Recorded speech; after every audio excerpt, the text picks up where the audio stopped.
Statistics show that glyphosate is now applied to the tune of 300 million pounds annually just on U.S. farms alone. By now, you most likely know that glyphosate is bad for your health, especially if you've been following our docuseries, A Global Quest, or our videos here on YouTube. But do you know exactly how glyphosate is poisoning our food supply? Watch this excerpt from GMO expert Jeffrey Smith at last year's TTAC live event to learn more about the dangers of glyphosate when it comes to your health. There's also leaky gut. Now, leaky gut, how many people have never heard of leaky gut? Okay, both of you. So there are tight junctions along the intestinal walls, and food gets broken down into eensy-beensy pieces. That's a technical term. And then it gets absorbed in an appropriate manner into the bloodstream. But if you create a hole there, then undigested food proteins and part of the microbiome and chemicals get into the bloodstream where they're not supposed to be there. And then what happens is the immune system, they all take out their iPhones, right? They attack it, take out their iPhones, and they take a picture of it, and they post it on their Facebook. And they say, attack anything that looks like this.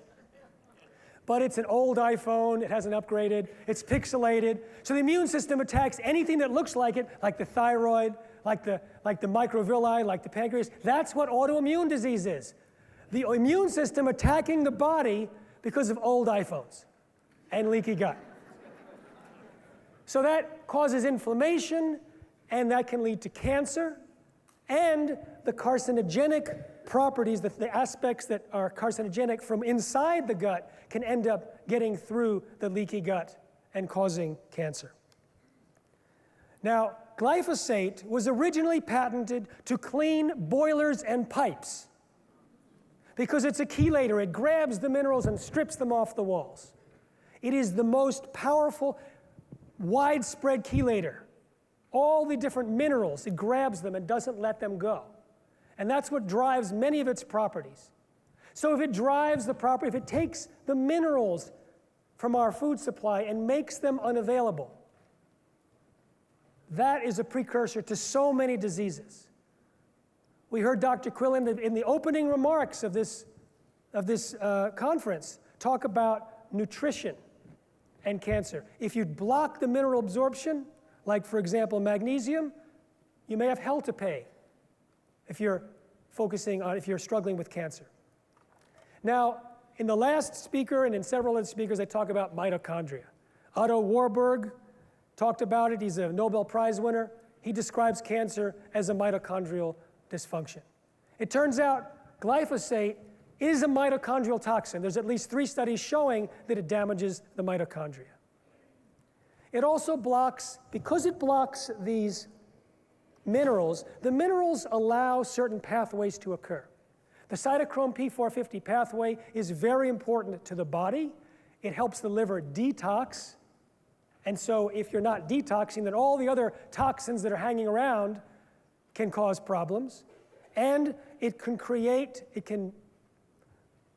oversee what can be tumor preventing or tumor causing. So if you're messing up the P450 cytochrome pathway, you're in trouble. It also messes up the shikimate pathway, which produces the precursor to serotonin, melatonin, and dopamine, which could explain the influence of GMOs and glyphosate on mood and behavior and sleep. We also have non-alcoholic fatty liver disease, surging cancers in the United States, up 5% each year between 2004 and 2009. Well, it turns out glyphosate and Roundup cause non-alcoholic fatty liver disease, which is now prevalent to about 25% of the US population. It causes non-alcoholic fatty liver disease. Now, our government has been in bed with the biotech industry. It's a very big bed. There's a lot of industries in there. And the EPA does not look at low-dose effects of these chemicals. They don't require any evaluation of really tiny amounts because they figure, oh, it has to be high amounts that cause problems. Their science is nearly 2 decades old. the amount of glyphosate that per body weight in these rats that caused non-alcoholic fatty liver disease. Actually, let's hear, is 475,000 times less than the EPA allows in our drinking water, in our diets on a per body weight basis. In other words, the tiniest amount of glyphosate is causing non-alcoholic fatty liver disease. Now, glyphosate actually degrades to carcinogens, to sarcosine, and also to formaldehyde, which is a known carcinogen. So glyphosate is a probable human carcinogen, according to the IARC, and it degrades into formaldehyde, which is a known carcinogen. Now, in a paper by Samsel and Seneff, they list a whole bunch of other reasons why glyphosate might be causing cancer. I don't think I need to go through any more details. Okay, we've got a sense that there's a link. But Roundup as a whole, the full formulation, is far more dangerous than glyphosate alone.